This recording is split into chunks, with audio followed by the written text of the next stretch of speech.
ஜடாமுடியில் சூலமேந்தி ஆடுகின்ற என் சிவா விடாது வேண்டும் உந்தன் பக்தன் வார்த்தை என்று கேட்கவா பராரி கோலம் சூடி நின்று ஆடும் தில்லை நாதனை கடைக்கண் பார்க்க தொல்லை எல்லாம் எம்மை விட்டு போகுமே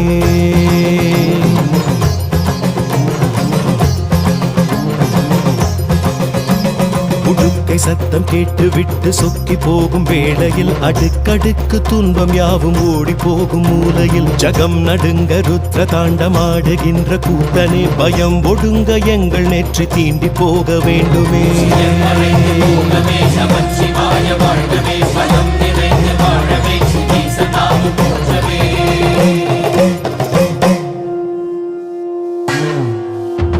அளந்து பார்க்கும் பூமி எங்கும் உந்தன் பாதம் கோடியே மலர்ந்து வாசம் வீசும் பூக்கள் சொல்லும் உந்தன் ஜாடையே